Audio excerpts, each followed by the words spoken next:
L'intelligence stratégique, c'est quoi? C'est avant tout une démarche managériale, c'est vraiment un état d'esprit de démarche.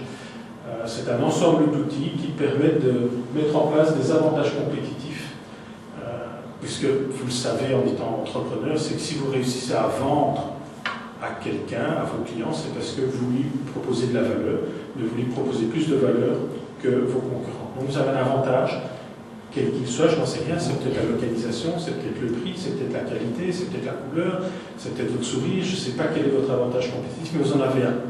Et vous allez vendre à des clients tant que vous aurez cet avantage compétitif. Le jour où votre avantage compétitif va s'amenuiser parce que vous avez une dent morte qui devient toute noire, et que votre sourire n'est plus aussi beau qu'avant, vous allez devoir faire quelque chose pour avoir un nouvel avantage compétitif. Alors, en intelligence stratégique, on va peut-être vous inviter à engager une belle blonde avec un beau sourire pour vous remplacer comme image et comme icône.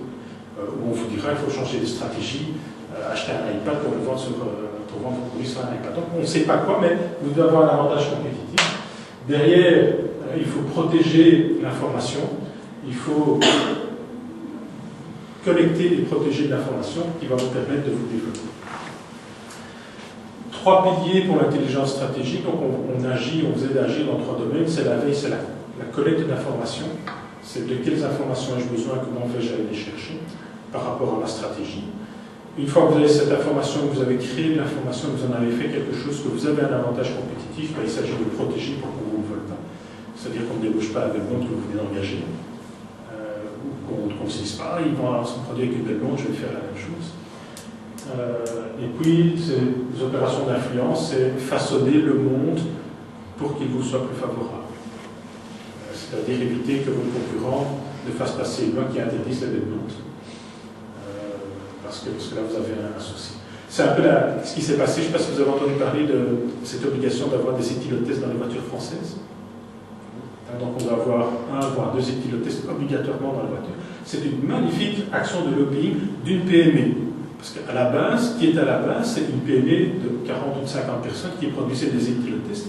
Il y a un gars qui a commencé à faire du lobby et qui a abouti à la création d'une loi. Donc, mais c'est vraiment une action de lobby de PME au profit d'une PME locale. Et donc oui, c'est possible. Toutes les actions de lobby n'ont pas cette envergure-là, cet objectif-là. Ça peut être simplement que faire si vous apprenez que la commune va adopter un règlement communal qui interdit au café d'occuper le trottoir. Les cafés. Donc il y a du lobby, on peut en faire beaucoup de... On va poursuivre 3 objectifs, donc c'est un regard sur l'information, c'est de quelle information ai-je besoin, comment est-ce que je vais la chercher, comment est-ce que je vais l'utiliser, c'est vraiment ça. Alors, cette information elle est disponible sur le web, mais elle est éventuellement disponible ailleurs. C'est donner une boîte à outils, remplir plutôt une boîte à outils de management, puisqu'on va devoir faire des choses, on va devoir prendre des décisions, on va devoir gérer, on va pouvoir analyser. Donc il y a une série d'outils qui sont utiles.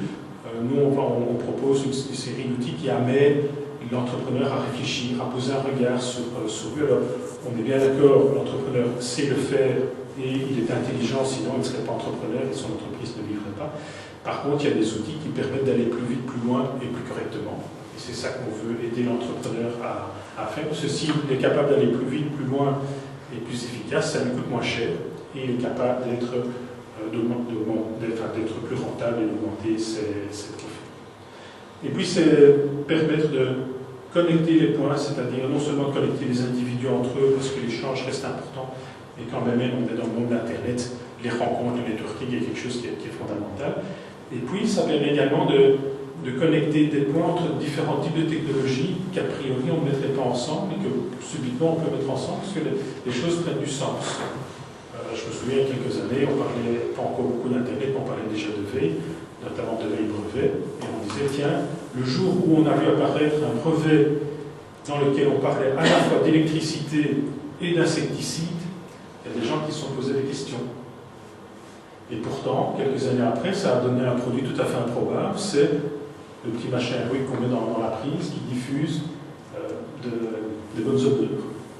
Et donc, l'intelligence économique doit permettre de faire des connexions comme ça. C'est faire